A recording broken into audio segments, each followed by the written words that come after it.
నర్సరావుపేట పట్టణంలో శ్రీ మహారాణా ప్రతాప్ సింగ్ 486వ జయంతి వేడుకలు. నర్సరావుపేట పట్టణం స్థానిక మహాత్మా గాంధీ క్లాత్ మార్కెట్ నందుగల శ్రీనివాస ఇంజనీర్స్ వారి కార్యాలయంలో శ్రీ మహారాణా ప్రతాప్ సింగ్ వేడుకలను బొందులి శ్రీనివాస్ సింగ్ అత్యంత వైభవంగా నిర్వహించారు. శ్రీనివాస్ సింగ్ మాట్లాడుతూ, ఇప్పుడు భావితరాలు పౌరులు ఆయనను ఆదర్శంగా తీసుకొని వారి ధైర్య సాహసాలను గుర్తుంచుకోవాలని, అలాగే ఇప్పుడు జరుగుతున్న సింధూర్ యుద్ధం చేయాలని, మనోధైర్యం కోల్పోకుండా ఉండాలని, ఇలాంటి సందర్భాల్లో వారిని గుర్తు చేసుకోవడం చాలా ఆనందంగా ఉందని అన్నారు.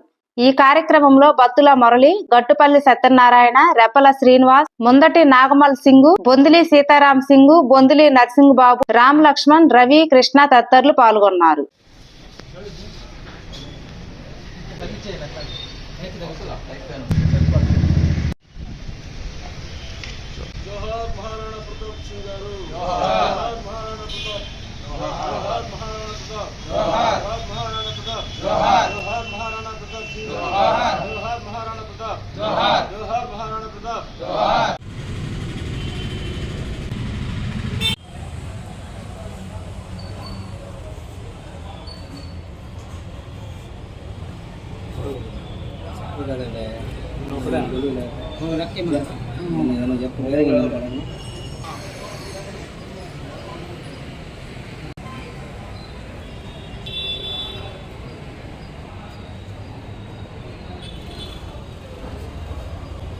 అంతే ఉండండి, ఒకసారి ఫోటో తీసుకోండి. జోహార్ మహారాణా ప్రతాప్ సింగ్ గారు, జోహార్. జోహార్ మహారాణా ప్రతాప్ సింగ్ గారు, జోహార్. జోహార్ మహారాణా ప్రతాప్ సింగ్ గారు, జోహార్. జోహార్ మహారాణా ప్రతాప్ సింగ్ గారు, జోహార్. జోహార్ మహారాణా ప్రతాప్ సింగ్ గారు, జోహార్. జోహార్ మహారాణా ప్రతాప్ సింగ్ గారు, జోహార్. ఈరోజు భారత జాతి గర్వించదగ్గ వ్యక్తి, భరతమాత ముద్దుబిడ్డ మహారాణా ప్రతాప్ సింగ్ గారి జయంతి సందర్భంగా నర్సరావుపేట, పల్నాడు జిల్లా నర్సరావుపేట పట్టణం నందు మహాత్మా గాంధీ క్లాత్ మార్కెట్లో వారి జయంతి వేడుకలు అత్యంత అద్భుతంగా ఘనంగా చేసుకున్నాం. ఈ సందర్భంగా వారి యొక్క ఘనతను కొనియాడడం జరిగింది. 1540 మే 9వ తారీఖున వారు జన్మించారు మేవాడ పట్టణంలో.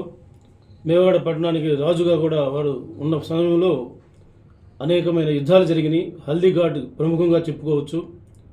వారి యొక్క నమ్మకమైన గుర్రం చేతక్ అని ఈ రోజున బజాజ్ స్కూటర్ వారు ఆ పేరు మీదే ఉపయోగించడం జరిగింది.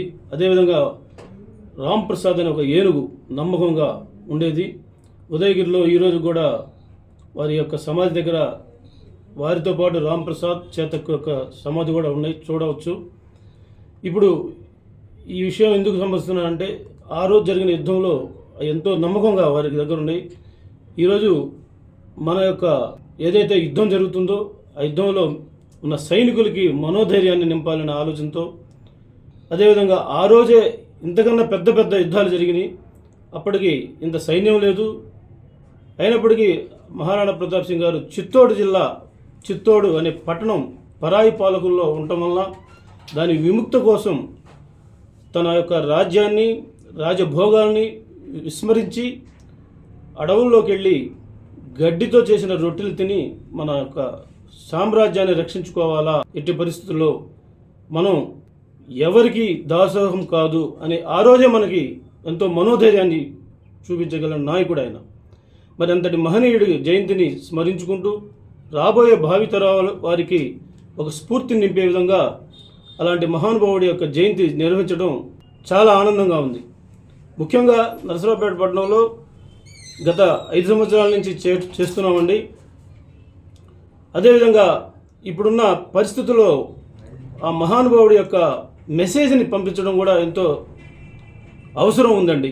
ఎందుకంటే ఒక చిన్న సంఘటన కాదు, ఉగ్రదాడి జరిగింది పెహల్గాంలో. మరి అది ఎవరు చూసినా కానీ దాన్ని ఖండించాల్సిన అవసరం ఎంతైతే ఉంది. అయితే ఇప్పుడున్న భారత ప్రభుత్వం సింధూర్ అనే ఒక ఏదైతే ఆపరేషన్ చేస్తున్నారో సక్సెస్ఫుల్గా జరుగుతూ ఉంది. ఇక్కడ జరుగుతున్న మనం మనోధైర్యాన్ని ఎప్పుడు కోల్పోకూడదు. యుద్ధం వస్తుంది, మనకేం జరుగుతుందో, మనమేమైపోతాం అనే భయభ్రాంతుల్లో కొంతమంది అంటే ప్రజలు ఉండటంలో తప్పు లేదు. అయితే అది వేడండి, భయం అనేది లేదు. మనం యుద్ధంలో గెలుస్తాం. సింధూర్ అంటేనే ఒక విజయానికి ప్రతీక. అది అలాంటి సింధూర్ని మనం ప్రయోగించి, సింధూర్ అంటే హనుమంతులు వారు పూసుకునే సింధూరం అని ప్రతి ఒక్క ఆడపడుచు నెత్తిన రాసుకుంటుంది. మరి అలాంటి సింధూర్ ఆపరేషన్లో మనం దిగ్విజయంగా మన సైన్యం పాల్గొంది. వారికి నేను మనోధైర్యం ఇవ్వాలని, అదేవిధంగా మనమంతా అండగా నిలబడాలని, ఎలాంటి పరిస్థితులైనా సరే ఎదుర్కొనేందుకు భారత ప్రభుత్వం ఇప్పుడు ఉన్న పరిస్థితుల్లో ఎక్కడా రాజీ పడకుండా, ఎవరిని ఇబ్బంది పెట్టకుండా అన్ని దేశాలతో మాట్లాడుతూ జరిగిన ఉగ్రదాడిని ప్రతి ఒక్కళ్ళు ముక్తకంఠంతో ఇది తప్పు, ఇది చేయకూడదు, ఈరోజు మీ దేశం మీదకి వచ్చారు, రేపు మా దేశం మీదకి వస్తారు అనే ఆలోచనతో చాలా చక్కగా భారతదేశానికి వారి యొక్క అండదండలు ఉంటాం. మరి ఈ రోజున ఏ ఒక్క దేశం కూడా పాకిస్తాన్ని సమర్థించట్లేదండి. మరి ఎందుకని? ఎందుకంటే జరిగింది పొరపాటు, చాలా అత్యంత దారుణమైన సంఘటన అది. కాబట్టి మనం కూడా దాన్ని ఖండిస్తూ మనం ఇప్పుడున్న పరిస్థితుల్లో భారతదేశ ప్రభుత్వానికి అండగా ఉండాలా. యుద్ధం కాదు, ఇలాంటి యుద్ధాలు 10 వచ్చినా మనకు ఏమీ కాదండి. మనోధైర్యాన్ని కోల్పోకండి. ప్రజలు సుఖశాంతులతో ఉంటారు. ఎలాంటి అవాంఛనీయ సంఘటనలు జరగవు. అందరూ ధైర్యంగా ఉండాలని ఈ సందర్భంగా నేను కోరుకుంటున్నానండి.